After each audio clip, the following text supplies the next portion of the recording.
Muito bem, meus queridos sobreviventes, sejam muito bem-vindos aqui ao Clube do Livro. Hoje, então, vamos para a segunda aula sobre o Além da Ordem, o novo livro de Jordan Peterson. Na primeira aula eu dei uma introdução do que é o Além da Ordem, né? Falei um pouco sobre a vida do Jordan Peterson. Então, se você não assistiu a primeira aula, vai lá, assiste depois. Vem aqui para a segunda aula, tá? Bom, meus queridos, hoje eu vou falar sobre a primeira regra do livro. E tem muito conteúdo, então eu peço que vocês prestem atenção, tá? Pra gente conseguir seguir uma linha lógica aqui, para vocês não se perderem no raciocínio. A primeira regra, ela é a mais extensa, pelo que eu percebi, né? É a mais extensa aqui do livro. Então tem bastante coisa pra gente ver hoje. E qual que é a primeira regra deste livro? Não denigra as instituições sociais ou as realizações criativas de forma negligente. Guilherme, o que significa isso? Vamos lá. No livro, aqui na regra, a gente pode perceber, a gente pode pegar assim que as instituições sociais, a gente pode ver, partindo de uma visão política à direita, o conservadorismo, ou seja, o ato político que é conservar as instituições sociais, a tradição, a cultura, né? Ou seja, eu quero conservar isso aqui. E as realizações criativas, o contrário, eu quero sair disso aqui e quero criar coisas novas, né? O progresso, é a esquerda. Então nós temos esses dois antagonismos aqui, que na verdade não são antagonismos. Na verdade, a gente só chegou aqui hoje, na nossa sociedade atual, graças a esse conluio, a essa interdependência. Porque é óbvio, se eu ficar só no conservadorismo, querer conservar as instituições sociais a ferro e fogo, a gente estaria em 1500 ainda. Graças a Deus, nós temos quem? Os progressistas, os criativos, as pessoas que enxergam, poxa, isso aqui tá errado, dá pra mudar. Mas é óbvio que eu não posso só olhar pro progresso. Porque se eu tomar a decisão de destruir o que eu construí antes, eu fico sem base, eu fico sem chão.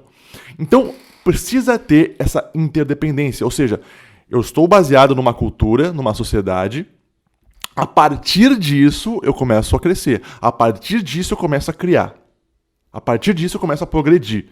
Eu não destruo a minha base.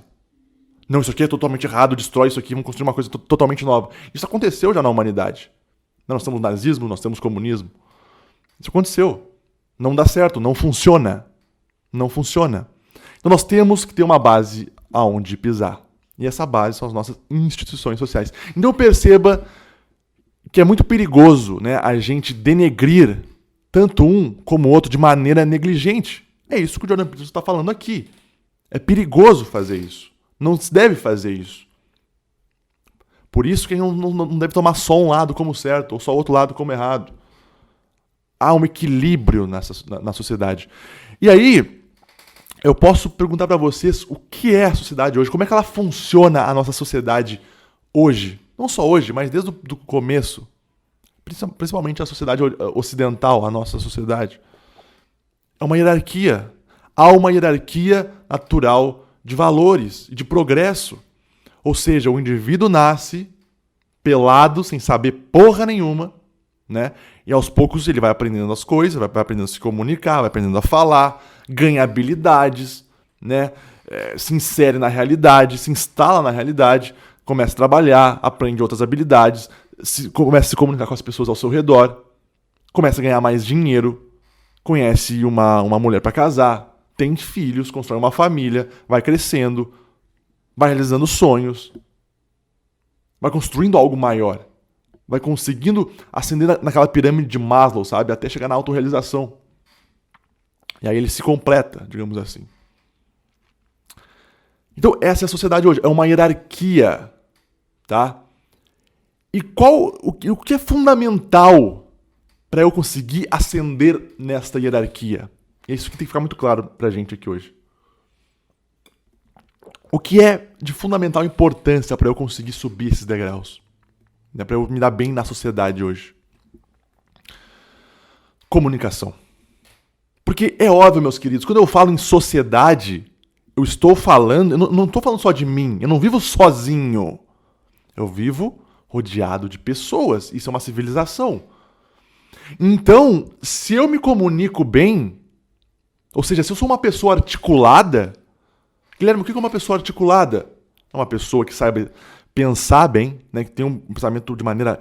consegue colocar o pensamento de maneira lógica, racional. Uma pessoa que escreve bem, uma pessoa que fala bem, se expressa bem, sabe dizer o que ela quer. Essa pessoa é uma pessoa articulada e ela é imbatível. Ela é imbatível porque a comunicação é fundamental na sociedade de hoje. Não só hoje, né? Desde o início dos tempos. Então, se eu sou uma pessoa que sei dizer o que eu quero, que eu sei, que eu tenho bom senso, né, de chegar e falar com uma pessoa, de defender o meu argumento, de falar o que eu quero, eu me torno imbatível, eu consigo ascender nessa hierarquia. E é assim que funciona. É assim que funciona. E aí o Jordan Peterson ele começa já essa regra falando de um exemplo de um paciente dele. Um paciente que faz totalmente ao contrário. Em vez de ele se expandir, em vez de ele se comunicar com as pessoas, o que ele faz? Ele se fecha, que é o caso de muita gente, e já foi o meu caso. Me fecho no meu cantinho aqui. E ele cita que esse paciente dele ele tinha um temperamento melancólico. Eu tenho um temperamento melancólico. Só para quem não tá atento aos temperamentos, né? Nós temos 4 temperamentos: melancólico, fleumático, colérico e sanguíneo. Isso aqui vem lá da Grécia, tá? Então nós temos esse padrão de temperamento, que dá um padrão de comportamento. E o melancólico é aquela pessoa que ela é mais retraída, né? O símbolo do melancólico é a terra. É duro, é firme, é frio muitas vezes. E normalmente o melancólico ele vai se dar bem em atividades que demandam criatividade, muitas vezes, ou atividades mais artísticas, né? Música, literatura. Né? Então, eu sou esse cara. Né? Então, o Jordan Peterson fala que esse paciente dele é melancólico, né? Ele morava sozinho, né? Ele não tinha o amor da vida dele, parece que ele tinha perdido a mulher. A família dele também, o afeto com a família era muito precário, ele não tinha muito contato com a família. Né? E aí o Jordan Peterson cita algo muito interessante, que é, este paciente ele não tinha bom senso ao se comunicar.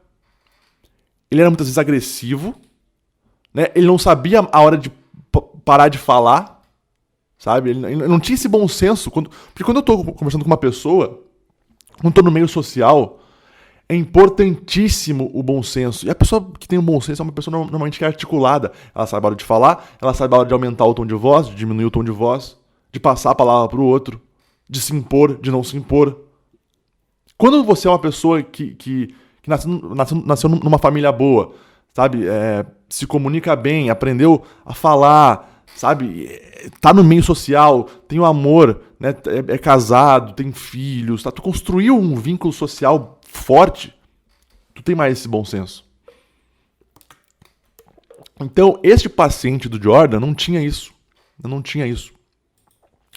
E aí, o Jordan notou que se deixasse ele falar, durante, sei lá, 50 minutos, e os outros 10 minutos finais ele falasse, funcionava.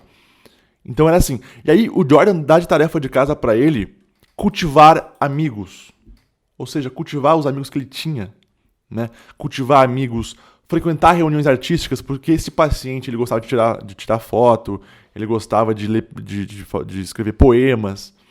Então, frequentar reuniões artísticas, ou seja, eu não vou ficar isolado no meu quarto aqui escrevendo, eu vou mostrar a minha escrita para outros escritores, e aí a gente conversa, e aí eu tenho uma base social, eu converso, eu boto para fora, eu tenho opiniões de outras pessoas.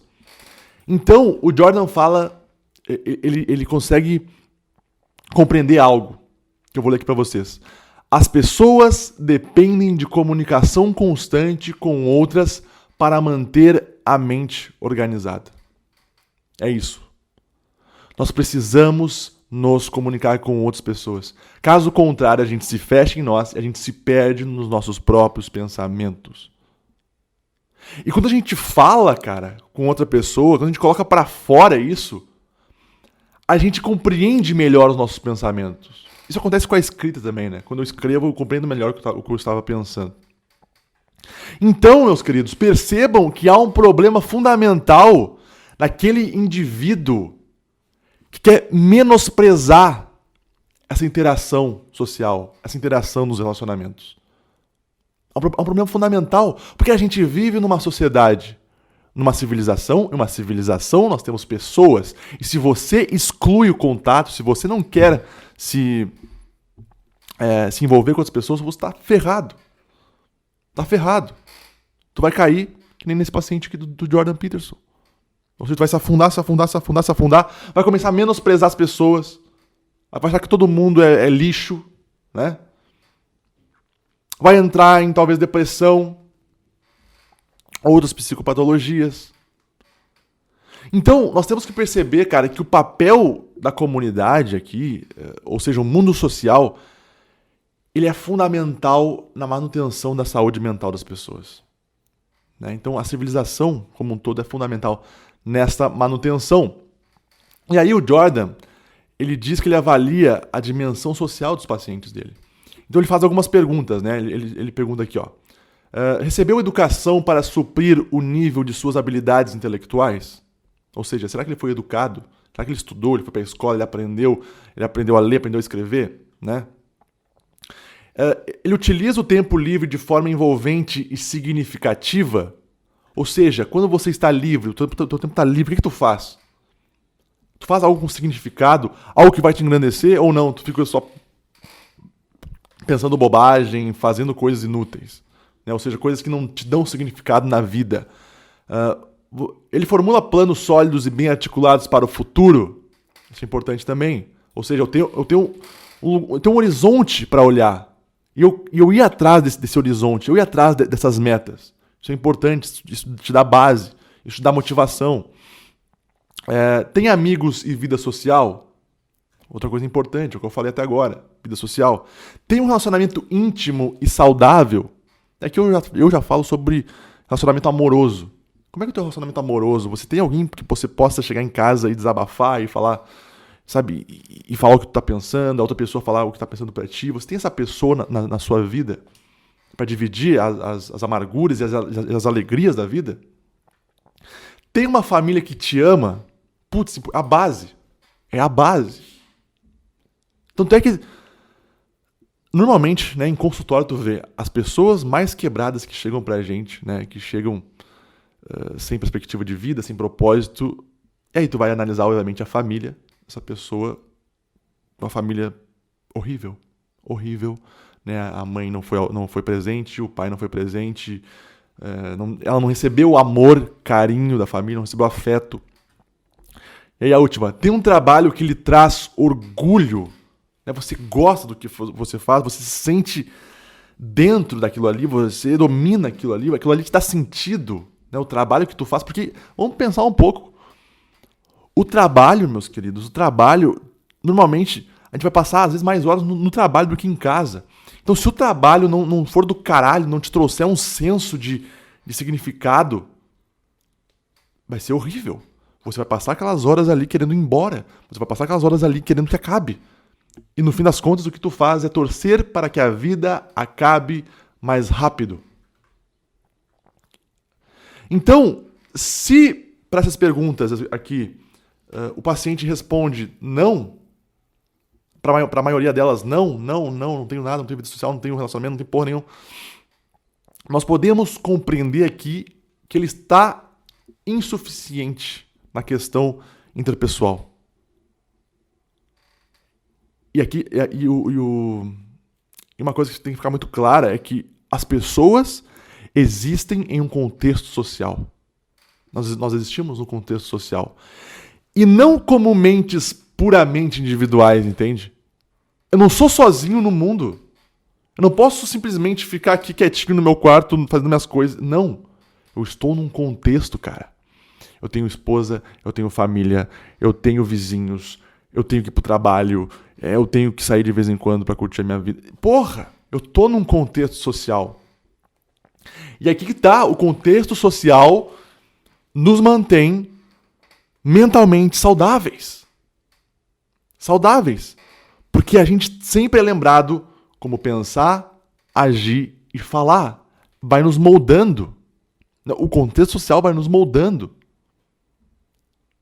Ah, Guilherme, mas aí tu vai virar um robozinho. Não é nesse sentido. É óbvio que tu tem o excesso. Ou seja, a pessoa que por seguir cegamente regras sociais, ela acaba perdendo o ser. Mas isso é um outro assunto, é um assunto mais filosófico que eu vou tratar em outros temas, em outras aulas, em outros cursos, não vai ser aqui hoje. Mas é óbvio, cara, que se eu tô num contexto social e eu me relaciono com as pessoas, aquilo mantém a minha sanidade mental, aquilo mantém eu num caminho. Porque, vamos parar pra pensar, não tem como eu viver se eu não gero valor para as outras pessoas que estão à minha volta. Se eu estou num relacionamento, é óbvio que eu preciso gerar valor para minha mulher. Senão ela me larga, porra. A mesma coisa que ela. Se ela não oferecer nada que valha, por que a gente vai estar juntos? Então, é nesse sentido que tu ter um contexto social, ele te ajuda a se tornar uma pessoa mentalmente saudável. Né? Sem o mundo social, seria impossível organizar a nossa mente. Coloquem isso na cabeça de vocês. Você que está aí no quarto agora, né, tá aí, meu Deus, não, porque eu quero ser sozinho, porque eu não preciso de ninguém. Tu tá fudido. Você vai ser meu próximo paciente, porra. Sai dessa. Não é por esse caminho. E aí o Jordan Peterson vai entrar em algo muito legal. A importância de apontar. É o nome do subtítulo lá da regra, né? A importância de apontar. E aí ele dá um exemplo da sobrinha dele. Desculpa, da netinha dele, que é a filha da Micaela. O que a criança faz normalmente quando ela é pequenininha? Ela fica apontando as coisas, né? Pros objetos. E aí o adulto vai lá e pega o objeto e sorri, né, com aquele objeto, e a criança fica feliz também. Porque ela descobre que ela tá fazendo algo importante. Né? Ela aponta pra um lugar e o adulto olha, o adulto se interessa, ela se sente bem com aquilo. E aí que tá. No mundo de hoje, nós competimos por atenção, por essa atenção. Você aponta o dedo, você quer que as pessoas olhem. Porra, eu escrevo um livro, eu quero que as pessoas comprem. Eu gravo um vídeo, eu quero que as pessoas vejam. E o problema é, se quando você aponta ninguém se interessa, o teu valor se torna nulo. E talvez a tua presença também. E aí, claro, o Jordan Peterson não vai falar isso no livro, mas eu vou falar aqui. O mundo de hoje, todo mundo aponta dedo pra tudo que é lado. E muitas vezes é difícil a gente se achar. É difícil chamar a atenção das pessoas hoje. Que nem eu. Porra, os meus vídeos têm poucos views, né? Os meus livros, né? Eu vendi tudo, os meus livros, o livro físico. Mas mesmo assim foram poucos, né? Entende? É difícil chamar a atenção das pessoas hoje. Por mais que às vezes o teu conteúdo seja bom. Porque aí também envolve uma questão da cultura, o que é mais fácil, o que as pessoas estão comprando. Mas perceba que eu preciso de alguma forma oferecer um valor. Mesmo que seja para poucas pessoas, mas eu preciso oferecer esse valor. Caso contrário, como é que eu vou sobreviver na sociedade, entendeu?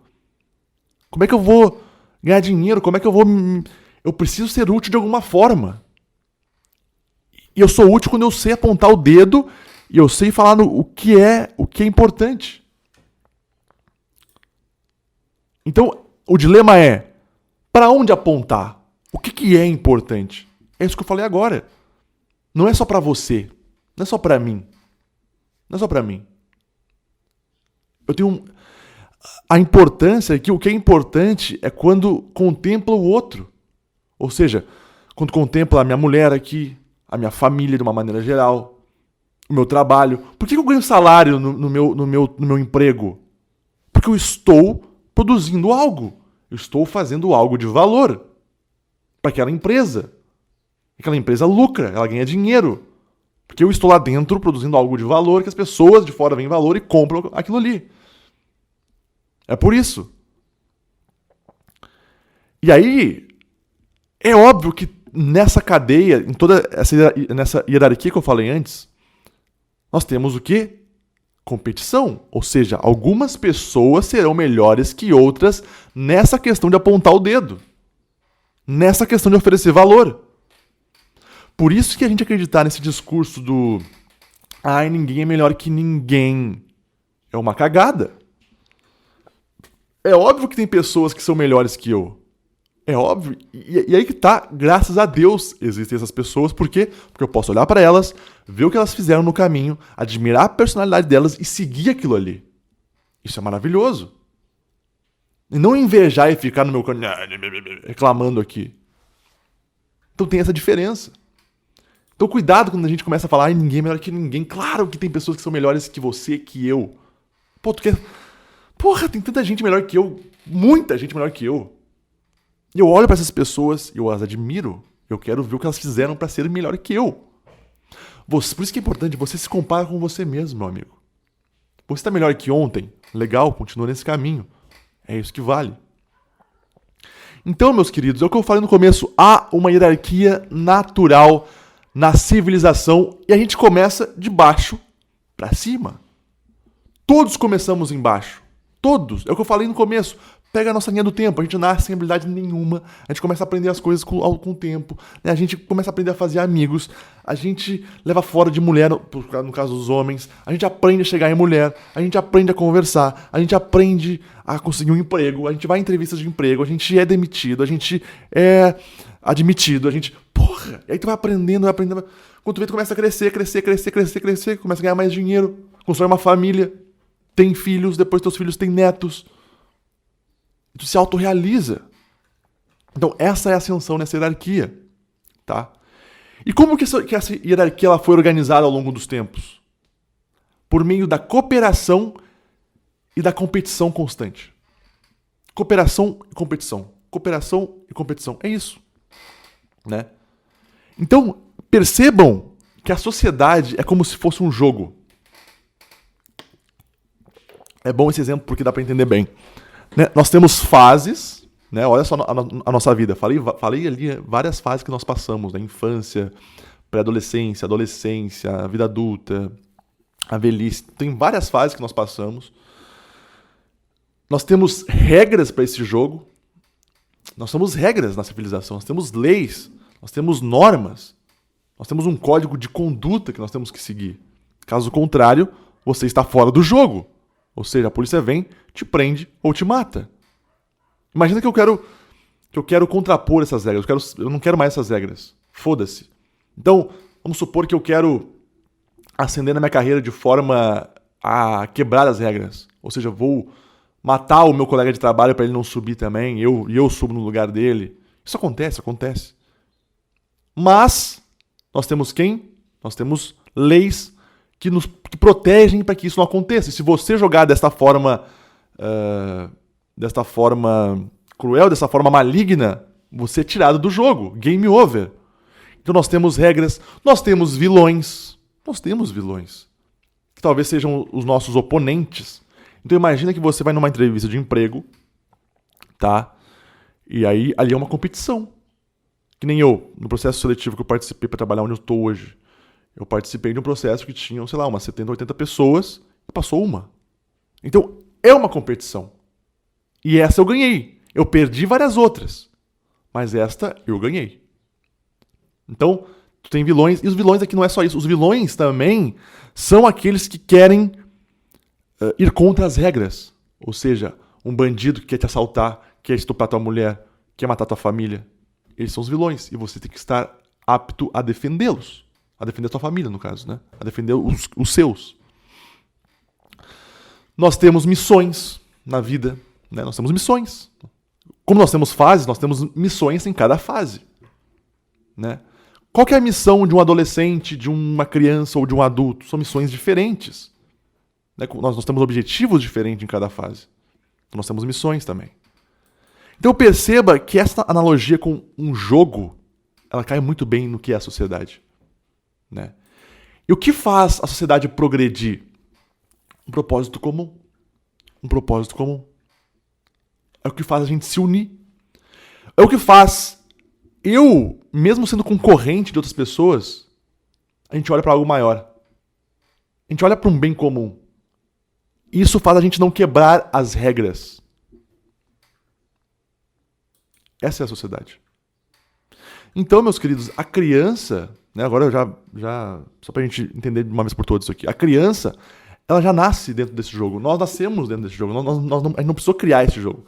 A gente nasceu nesse jogo e a gente foi se moldando, né, para que a gente fosse um bom jogador. É isso a tarefa dos pais. Fazer do filho um bom jogador. né? Então, com o tempo, a gente percebe que as sociedades que ascenderam, né, elas jogaram limpo. Tu quer um exemplo de uma sociedade de sociedades que jogaram sujo e se ferraram? Pega a África, alguns países da África. Né, muita gente gosta de colocar a culpa no capitalismo. Olha como o capitalismo gera desigualdade. Olha lá a África. Nossa, lá todo mundo passa fome. Olha só os Estados Unidos, como todo mundo é rico, não sei o quê. Olha pra África. A tua ideia da África, ela é muito... Como é que se fala? Ela tá muito... Não é suja, mas ela tá errada. Por que ela tá errada? Porque os países da África, grande parte dos países da África, jogaram sujo. O jogo deles foi sujo. Tanto é que na África, nós temos lá uma plebe, né, que é o povão, e nós temos os reis lá, as pessoas, os políticos que dominam aquele povo. Então, os políticos vivem naquela riqueza absurda, com terras, com diamantes, com propriedades, com mansões, com coisas luxuosas, e tem o resto do povo passando fome. Ou seja, é um país que joga sujo. E o problema é, quem criou as regras daquele jogo é o principal que joga sujo. São aqueles políticos. E aí tu tem toda uma sociedade baseada na sujeira e ela não funciona. As pessoas morrem de fome, morrem de inanição. Então, tu olha pro Brasil hoje.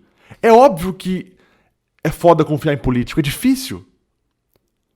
Mas nós temos um equilíbrio aqui. Tem jogo sujo pra caramba, mas tem jogo limpo também. E talvez tenha esse equilíbrio aqui. Poderia ser melhor? Obviamente poderia ser muito melhor.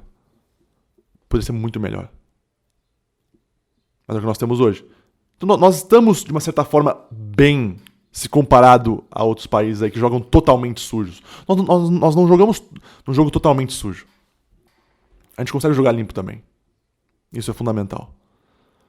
Mas, agora voltando para a nossa vida, nós temos que perceber, meus queridos, que a nossa vida não é só um jogo que a gente joga. São vários jogos. São vários jogos. Então, por exemplo, eu tô em vários jogos. Eu tô no jogo lá do meu trabalho, eu tô no jogo aqui do meu relacionamento, eu tô no jogo lá quando eu tenho que debater algum tema específico aqui na internet. Eu estou jogando vários jogos. Tô tentando abrir minha empresa, tô tentando escrever meu livro. Eu tô em vários jogos. Alguns eu vou perder. Alguns eu vou perder. Outros eu vou ganhar. Por isso que o Jordan Peterson fala o quê? O importante não é ganhar ou perder, mas a gente entender como se joga. Como se joga. É isso que a gente precisa entender. Então, na nossa vida, a gente vai ter vários jogos. Né? Porra, para pensar assim, né? A gente se forma, né? Ou seja, quando a gente se forma lá no prézinho, né? Na pré-escola, né? Aquilo ali é uma conquista, né? Ou seja, eu ganhei esse jogo aqui, tô legal, aí depois tu vai pro ensino médio, aí tu se forma, pô, ganhei mais um jogo, aí tu vai pra faculdade, se forma, aí tu consegue emprego também, aí, pô, mais um jogo tá ganho aqui, porém tu perdeu outros jogos também nesse caminho. Então é isso, meus queridos, a vida é feita de vários jogos, tá? E aí, o Jordan Peterson vai entrar numa das partes principais desta regra, que é a única possibilidade para a gente conseguir ter essa ascensão natural é nós sermos tolos. Tanto é, deixa eu mostrar aqui para vocês, se eu conseguir, né, que a imagem, né, dessa regra aqui é o tolo. É o tolo. Ó, ver se vocês conseguem ver, ó. É o tolo. Isso aqui, na verdade, é uma carta do tarô, né? Eu já falei muito sobre isso aqui tanto no Terapia de Sobrevivência, quanto nos meus textos, como nos meus vídeos lá no Instagram. Porque, o que acontece aqui, meus queridos? O tolo, ele tá mais propenso a assumir o lugar dele. Ou seja, o tolo, ele está mais propenso a ser grato e ser humilde.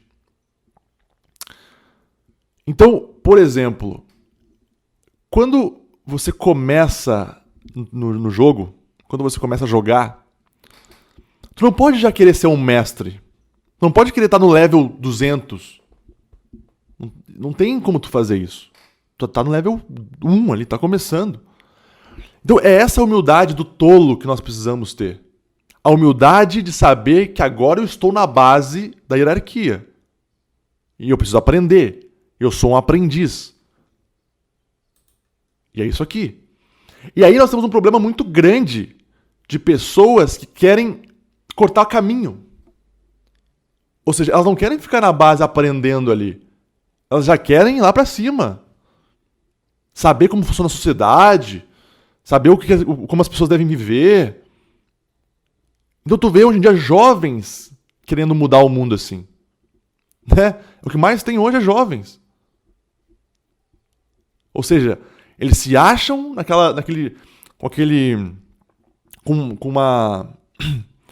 aquela bondade moral absurda, né? Eles são o bem, eles são puros e eles sabem como todo mundo deve viver. E é óbvio que a sociedade também deu muita voz pra isso. Mas não, eles estão na base. E aqui que tá, a gente tem que ser humilde de se olhar e falar, puta merda, eu sou um bosta ainda, eu sou um merda. Eu preciso aprender, eu sou aprendiz. Porra, cara, eu comecei a trabalhar no chão de fábrica. Porque não tem como eu cortar caminho, não tem como eu... Não, eu quero ser chefe já, eu quero ser líder aqui. Obviamente não. Eu preciso ser humilde e falar que não, eu vou pro chão de fábrica, vou trabalhar aqui, vou ser grato pelas pessoas que são maiores que eu, que estão me ensinando, e isso vai me fazer crescer, porra. É isso que me faz crescer. Então, meus queridos, somente uma pessoa disposta a ser um tolo iniciante é capaz de aprender. E o Jung falava muito isso. Que o tolo é precursor do Salvador. Então, se você é uma pessoa que se coloca nessa posição de tolo, de humilde, de grato, e tá na base, você tem grandes chances de ascender, cara. Porque você vai fazer todos os processos, todos os caminhos. Você vai aprender a base, vai aprender como é que funciona, vai se inspirar nos seus líderes, vai se inspirar nos seus gestores, vai se inspirar nas pessoas que são maiores que você. E aí você vai seguindo, até você se tornar uma pessoa parecida com aquela ali que tu admirava antes. E a gente pode pegar algumas narrativas ficcionais para dar de exemplo aqui para vocês. Tu pega lá, por exemplo, o Rei Leão. O Rei Leão começa com um filhote ingênuo, que é o Simba. Então o Simba tá naquele reino, né? E ele tem o pai dele, que é o Mufasa, que é um líder com uma personalidade forte, aguerrida e voltado ao bem. E tu tem o tio dele, que é o Scar, o outro tio, que é o tio mau, o tio malévolo. O tio que quer destruir aquilo. E o filhote é ingênuo, ele é tolo, porque ele está disposto a aprender tudo também. Então ele cai em algumas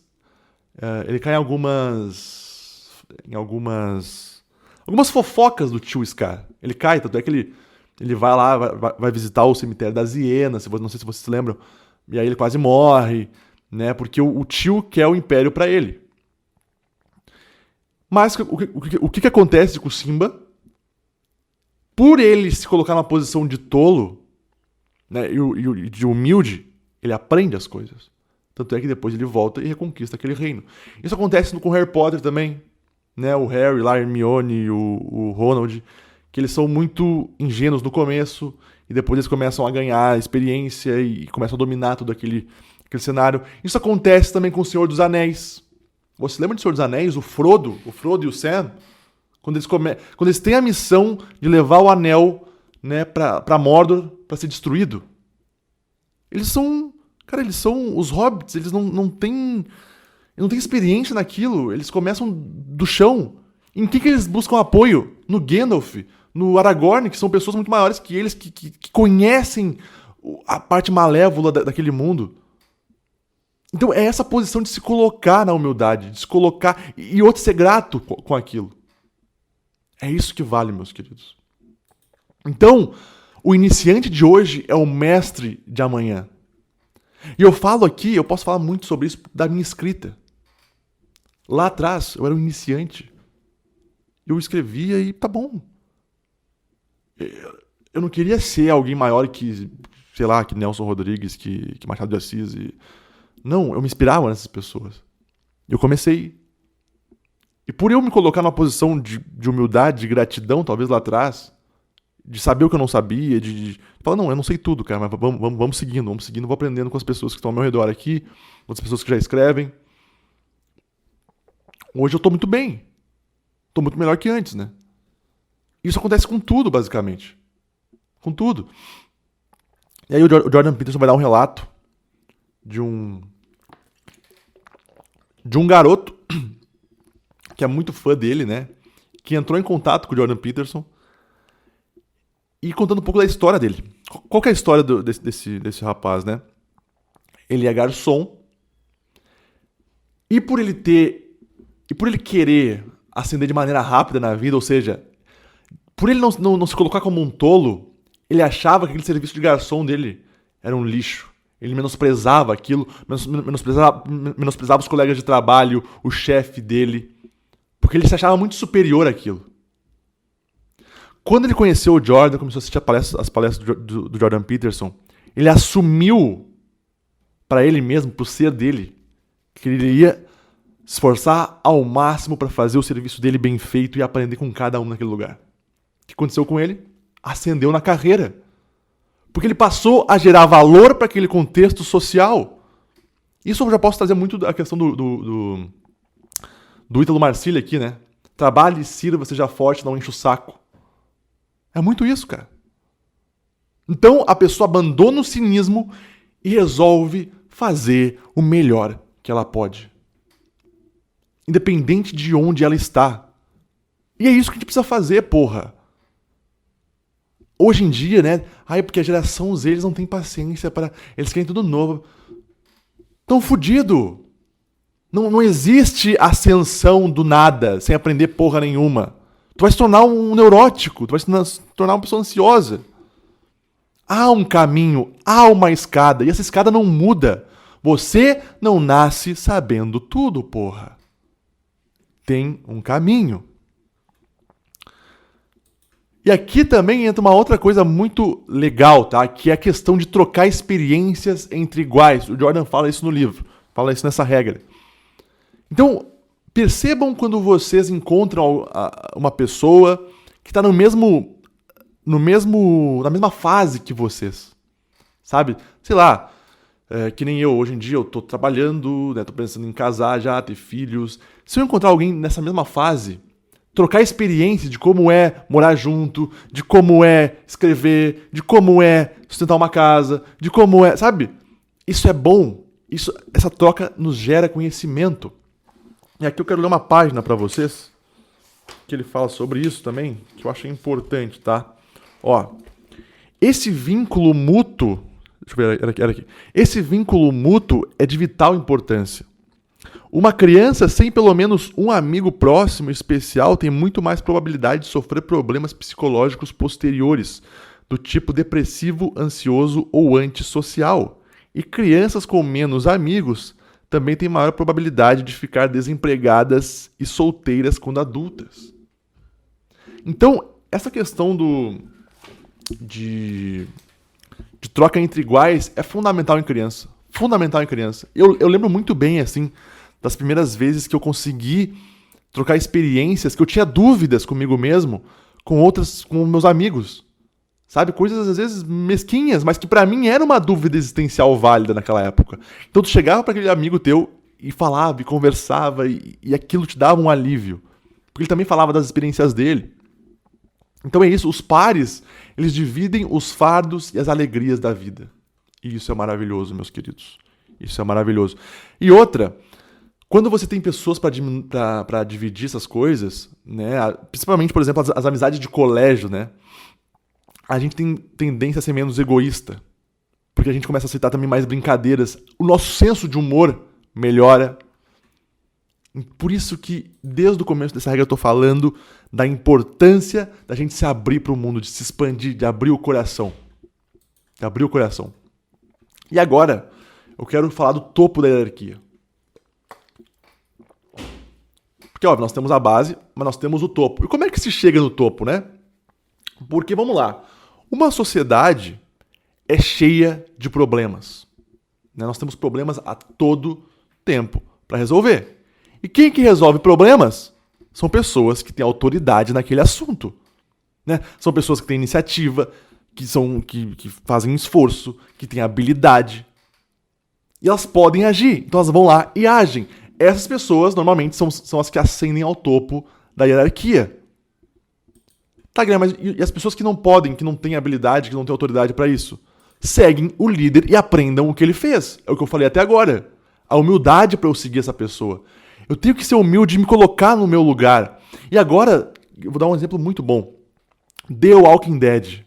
Você assiste The Walking Dead, se você não assiste, eu fiz aqui no Clube do Seriado uma análise da primeira temporada. Vamos pegar dois personagens aqui que mostram muito bem isso. Tu tem o Rick Grimes, que é o líder daquela mini população, daquela mini civilização que eles criaram. Ele é o líder, ele é o cara que resolve, que dá os planos, que mostra o norte, que leva aquele grupo.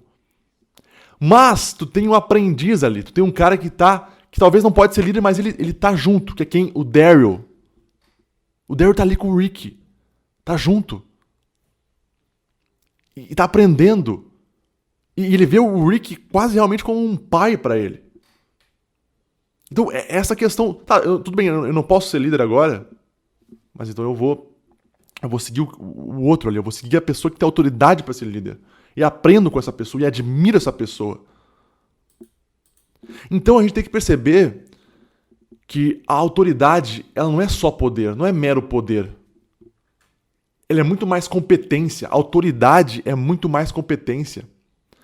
E outra, uma pessoa que realmente tem autoridade, a gente reconhece de uma forma espontânea. Ela não precisa forçar isso através do poder.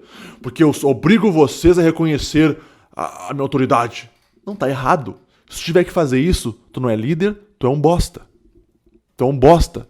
Tu é um mesquinho, tu é um arrogante que não foi capaz de seguir na base e ascender de forma natural. Por isso que tu quebra as regras. Por isso que tu vai contra as regras. E quer estar lá em cima já. E agora tu quer que as pessoas te respeitem. Você não tem autoridade, mas tem poder, e isso é um problema. Isso acontece. Em empresas, em países. Então, meus queridos, a gente tem que entender que a autoridade ela vem de uma forma espontânea. Ou seja, a pessoa te enxerga fazendo aquilo ali, aquela habilidade, resolvendo um problema, e ela fala, puta que pariu. Olha essa pessoa, como ela faz bem isso. Ou seja, aquela pessoa, aquele indivíduo se tornou autoridade para mim naquele assunto. E é assim que a sociedade funciona. Nós somos diferentes, as pessoas têm habilidades diferentes. Então, quando eu preciso, por exemplo, trocar, montar um móvel aqui em casa, eu não tenho autoridade para fazer isso. Eu chamo alguém que tem. Quando, eu vou fazer uma palestra, eu chamo alguém que tem autoridade para dar uma palestra. E é assim. O conhecimento é disperso dentro da sociedade, né? Então eu quero deixar muito claro aqui, cara, que obviamente que a autoridade traz poder. Mas não confundam, tá? Não confundam a autoridade com aquele poder tirânico. Não é. Não é. A pessoa que tem que usar o poder tirânico é o contrário. Ela é uma pessoa insegura. Ela é uma pessoa que ela não tem habilidades. Então ela usa força, ela usa tirania para conseguir se manter no topo. A gente tem que entender também uma coisa que ajuda a gente a se manter humildes, né, quando a gente é mais autoridade no assunto, é recordar a nossa fase de iniciante. Por isso que é importante a gente passar por todas as fases da vida. Que nem hoje, na empresa que eu trabalho hoje. Eu trabalho com jovens aprendizes. Então eu olho aqueles jovens chegando, né, nervosos, né, não sabem quase nada, não sabem atender um telefone. Eles têm uma dificuldade muitas vezes de se comunicar, de solicitar alguma coisa. Eu olho para eles e eu me vejo, porque eu passei por isso também. Eu já fui um iniciante ali, tentando, descobrindo as coisas, com várias inseguranças. Então, quando eu tenho essa visão, quando eu tenho esse olhar, eu consigo duas coisas. Eu consigo ensinar aquele jovem, porque eu me coloco no lugar dele, eu consigo aprender ainda mais. Porque eu estou ensinando algo para ele. Eu aprendo ainda mais. Por isso que a gente não pode cortar fase dessa hierarquia. Porque agora tu consegue olhar para quem tá na base e ter um mínimo de empatia, um mínimo de, sabe, de gratidão, um mínimo de, pô, vou ajudar essa pessoa a crescer também. Isso te ajuda a limitar a tua prepotência. Porque tu já foi aquele cara ali, tu já teve na base, cara. Tu sabe como é que é. A aula tá grande hoje, hein? 45 minutos, mas já tá quase chegando ao fim, meus queridos. Mais um pouquinho, tá? Então, agora é o seguinte. O Jordan Peterson vai dizer que as instituições sociais, elas são necessárias, mas elas são insuficientes. Elas são insuficientes também. Por quê? Porque elas são feitas por humanos. E humanos são imperfeitos. Então é óbvio que muitas vezes vai ter um desequilíbrio nessas instituições sociais. Óbvio que vai ter. E nós precisamos aceitar o fato que elas não são perfeitas e que vai haver um desequilíbrio. Caso contrário, eu vou cair aonde? Em niilismo. Ou seja, eu paro de acreditar nas instituições. Eu paro de acreditar no ser humano. Eu paro de acreditar no modelo de sociedade que a gente tem hoje. E aí eu vou defender coisas absurdas. Vê se não é isso que acontece muitas vezes. E aí eu caio do outro lado daí. Não, porque nós temos que fazer uma revolução aqui, nós temos que destruir tudo que a gente construiu, porque nós temos erros aqui dentro, nós temos pessoas que são corruptas aqui dentro, então nós vamos destruir tudo isso e construir algo novo e vai ser belo. Não, isso não vai acontecer. Isso é o caminho pro caos, eu já falei, dei o exemplo antes. Comunismo foi isso, nazismo foi isso. Todas essas revoluções de querer destruir o antigo para construir algo totalmente novo deram errado. Porque tu perde a tua base, tu perde o teu chão, tu perde a tua história. E isso te sustenta. E aqui que entra uma questão fundamental desta regra. Como equilibrar, né, este conservadorismo, ou seja, essas instituições sociais, com a criatividade, com o novo, né? Então nós temos esse problema. E eu falei isso no começo dessa regra, né? Nós temos aí fanatismo dos dois lados, tá? E aí o Jordan Peterson agora ele vai dar um exemplo de uma menina, agora de uma menina que entrou em contato com ele, né? Ela estava a ponto de se suicidar, ela não tinha mais valor em nada, né? Tudo sem significado. Uma menina que não recebeu a atenção dos pais, não recebeu o amor dos pais, não conseguiu ser uma pessoa articulada, né? não conseguiu ascender nas fases da vida. E ela se afundou no próprio isolamento. Então, o Jordan cita que durante os primeiros 45 minutos que ele conversou com ela, ele sentiu uma esperança. Ele falou, putz, essa menina é boa. Sabe? Ela vai conseguir sair daí, ela vai conseguir sair desse buraco. Até o assunto ir pra política. Até entrar no tema político. Por quê? Porque esta menina, ela era uma ativista ferrenha daqueles movimentos ambientais. Sabe aquela Greta Thunberg, que eu já falei aqui também, aquela Greta Thunberg que é ativista lá do meio ambiente. A menina tem 18 anos e ela acha que ela pode mudar o mundo, pode mudar como as empresas devem funcionar. Então, é como se fosse aquela menina. Essa aqui. E aí, o que acontece quando eu fico fanático no movimento? Olha, eu olho para o mundo. Poxa vida, os humanos estão destruindo o meio ambiente. Logo, seres humanos não valem nada. Logo, eu sou ser humano e eu não valho nada. Logo, porque eu existo. Ou seja, eu caio em niilismo puro. E aí que tá, é uma menina de 20 anos, não sabe nem limpar a bunda direito e acha que pode ter opiniões profundíssimas sobre assuntos complexos como esse. Esse é o problema. Tu bota uma carga em ti que não deveria existir. Primeiro porque tu é burro. Tu é jovem, tu não sabe nada da vida ainda. Tu não aprendeu nada. E segundo que nem tem como. Não tem como tu aprender. Porque tu não passou pelos degraus ainda da vida. Então, essa menina acreditava que nós éramos culpados. Então, perceba que ela tinha uma superioridade moral. Ela se achava melhor do que os outros. Eu sou melhor que essa ralé que fica destruindo o meio ambiente. Que se importa com dinheiro, com capitalismo. Então, esta menina, ela não se colocou na base da hierarquia. Ela não se colocou como uma tola. Ela se acha já o rei, o mestre. Aí, obviamente, isso vai entrar em parafuso com a psique dela. É o que tá fazendo essa menina quase se matar. É o que fez essa menina quase se matar. E aí eu gosto de sempre trazer o Ícaro de Carvalho, que é um outro cara que eu acompanho aqui do Brasil, né? Ele tem uma frase muito boa que é foda-se o nióbio.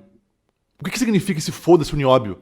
Você se lembra daquela época que tava todo mundo falando do nióbio, que na Amazônia tinha nióbio, e muitas pessoas se preocupando com isso, porque os estrangeiros vão vir pegar o nosso nióbio, e não sei o que, a gente vende a preço de banana. Coisas que você não deveria se preocupar, você está se preocupando. E isso vai te gerar várias ansiedades, porra. Por isso que foca no teu contexto, onde você está. Outra frase do Ícaro de Carvalho, minha pátria é minha família. Essa é boa também, ou seja, é o meu contexto que vale. É o meu contexto que vale. Foda-se se o Bolsonaro faz A ou B. Foda-se se o Lula saiu da prisão. Não importa. Foda-se se estão pegando nióbio. Não importa, isso não compete a você. Isso não influencia nada em você. E aí tu começa a estressar com isso, tu arruma briga com um parente por causa disso, vocês ficam sem se falar durante anos, tu se estressa, tu perde o teu senso de humor. Caralho! As pessoas estão ficando depressivas, estão se matando por causa dessas coisas. Porque elas se importam com coisas que elas não precisariam se importar. Isso é um problema. Isso é um problema gigantesco. Então, em vez de olhar para o mundo hoje com esse olhar de superioridade, de achar que eu sei tudo, de achar que tudo está errado e eu sei a coisa certa, aqui, olha para o mundo como uma forma de gratidão. Olha quantas pessoas se sacrificaram para você que está aí, para eu que estou aqui hoje. Tá no meu quarto, tem ar-condicionado, tem computador, tem luz elétrica, eu tô bem vestido no frio, tem internet, tenho comida. Não preciso nem sair no frio pra comprar comida, porra. Eu posso pedir, a comida chega na minha casa. A gente tem que ser mais grato ao que a gente tem hoje. Sabe, ter essa dimensão do que era o nosso passado. Cara, as pessoas no passado morriam no nascimento. Dava um probleminha ali na hora de nascer, morria o feto, morria o bebê. E outra, as pessoas morriam com gripe normal, com... Porra! Não tinha luz elétrica. Não tinha... Porra! A gente tem que ter essa noção, cara. Por isso que a gente tem que ser profundamente grato. Grato pelo que a gente tem hoje. Porque essa gratidão, é o que eu falei antes, ser humilde, ser grato pelo que a gente tem, nos ajuda a nos manter focados, nos manter conscientes e nos manter instalados na realidade. Então, para concluir aqui, uma maneira de a gente equilibrar esses dois pontos, né? Essa questão do conservadorismo excessivo e do progressismo excessivo, tomem consciência, meus queridos, que os dois são importantes, os dois são interdependentes. Então, se a gente chegou hoje onde a gente está com todo esse conforto, a gente deve isso a este conluio, tá? A esta interdependência. Então, por exemplo, é óbvio que eu não posso só abrir uma indústria, produzir pra caralho, largar produtos tóxicos no ar sem me preocupar com o meio ambiente. Mas eu também não posso quebrar aquela empresa ao meio, destruir ela pra me preocupar só com o meio ambiente. Eu preciso ter um equilíbrio dos dois. Senão não há civilização.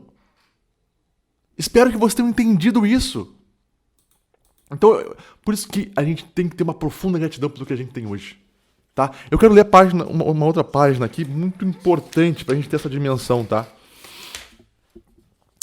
Onde é que é? Acho que é aqui, ó. Deixa eu ver se é isso mesmo. 38 é. O conservadorismo inteligente e cauteloso e as mudanças cuidadosas, incisivas, são o que mantém o mundo em ordem. É o que eu falei até agora. Para eu mudar, eu preciso ter uma base. Eu preciso me basear em alguma coisa. Eu não posso simplesmente mudar e jogar tudo fora e agora construir tudo novo. Então, basicamente, é isso. E aí o Jordan, ele vai terminar essa regra falando sobre a personalidade como uma hierarquia, como uma maneira de hierarquia, tá? Ou seja, você se vê como um herói. Se eu estou falando de um jogo, você é o herói do teu jogo. E um herói precisa enfrentar. Um herói precisa vencer. Um herói, para conseguir crescer nesta hierarquia, nessa civilização, ele precisa fazer algo pelos outros. E pode ver, essa é a nossa vida. Então, meus queridos, o Jordan Peterson ele vai trazer de volta aquele paciente que ele falou lá no começo dessa regra, né, que tinha problemas ali de se comunicar, de falar, né? Ele conseguiu fazer esse paciente dele ser muito mais sociável, né? E por ele começar a participar mais dessas convenções sociais, ele passou a valorizar as pessoas, ele passou a valorizar os meios sociais. E obviamente, isso fez com que ele melhorasse muito a questão psicológica. Porque ele começou a enxergar valor na interação humana. Ele começou a enxergar valor nas pessoas. Ele percebeu que essa é a única maneira de ele conseguir ascender na vida. E aqui eu quero ler a página, mais duas coisinhas aqui para vocês, para encerrar essa regra. Aqui, ó. Antes de eu falar isso aqui. Uma coisa muito importante, tá? Quando você é humilde, quando você passa a crescer na tua carreira, na tua vida de forma natural, de forma organizada, o que acontece aqui? Tu passa a criar uma personalidade mais forte, porque tu passou por essas fases do processo, tu jogou limpo. E agora, por você ter jogado limpo e ter seguido as regras, você conhece as regras. Você sabe como é que funciona o jogo. Então, aqui entra algo fundamental, que é, vez ou outra, você vai ter que quebrar algumas regras. Porque eu não posso só ficar na minha aqui, ó, seguindo regras. Não. Eu preciso saber o momento certo de quebrar essas regras. E essa parte é justamente isso, ó. Siga as regras, exceto quando isso compromete o propósito dessas mesmas regras.